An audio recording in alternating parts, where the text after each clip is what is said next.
gosh, oh gosh. The satirical comedy Don't Look Up, starring Leonardo DiCaprio and Jennifer Lawrence, targeted climate change denial, but released during the COVID period. In the eyes of many viewers, the film became a dark mirror of pandemic experience. This increased the relevance of the film. Okay, I take you. I have great ride. Now comes Heads of State, a satirical action movie starring Idris Elba and johncena. Set in the post-COVID era, it refers to one of the most pressing recent issues, the scramble for NATO unity in the name of defending democracy against rising global tyranny.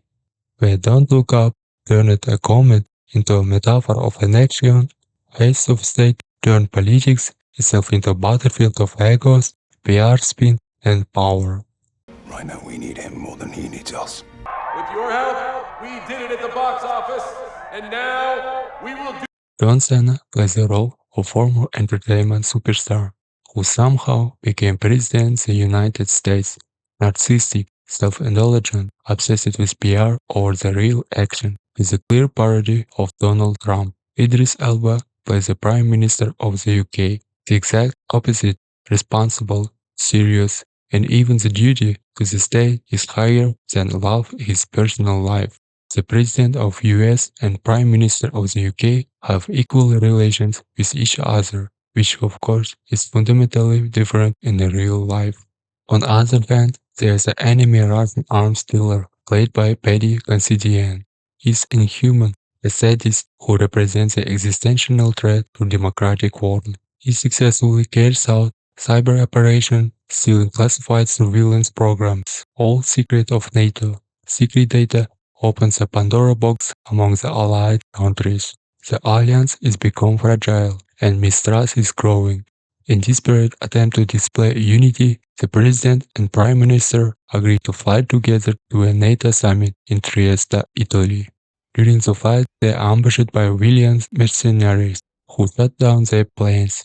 Thanks to emergency parachutes, both head states survived crash landing in Belarus. From here, the film shifts gears into a full-blown road movie. New locations, new vehicles, the world leaders, once trapped in protocol and obsessed with exit polls, into real cops who fight the bad guys alone, not afraid to put their lives in danger and become unexpected friends. Now we're talking. Is our ride to war?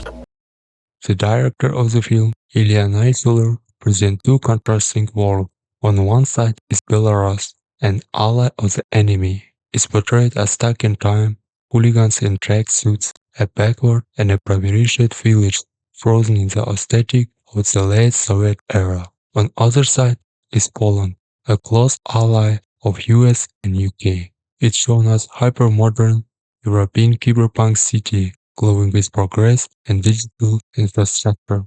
The director draws an ironic contrast between two futures, one steeled in nostalgia, the other racing into techno-capitalism. But even within the alliance, differences remain. The dialogues between two heads of state constantly reflect two contrasting mentalities and cultural differences. No matter how close allies, they are the not to see world in the same way. The film is packed with references to modern political agenda, cyber attacks, nuclear arms, and even most direct quotes lifted from real-world politicians. This is not a partnership.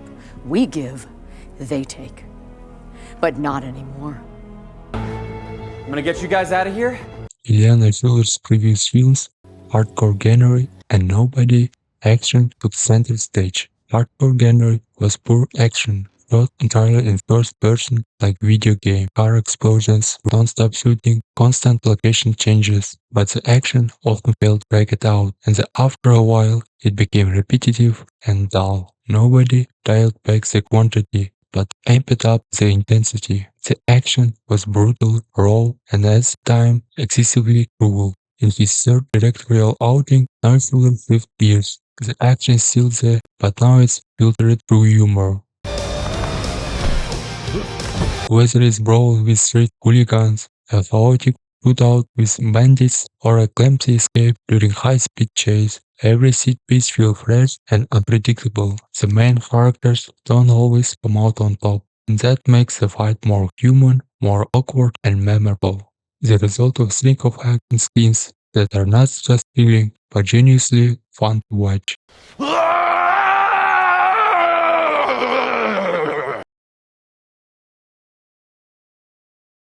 The movie touches on current topics, but sometimes lacks sharpness and subtlety. The political themes are present, but covered in broad strokes, never deep enough to really make you think. It works well as an entertaining movie. As I noted earlier, the action is of good quality, the humor hits the right level, and pace never drags. In my view, this is Nightshuller's best film to date. The real chemistry between Idris Elba and johncena, a pairing that somehow clicks both in fights and in laughs. What do you Brits know about slogans anyway? Keep calm and carry on.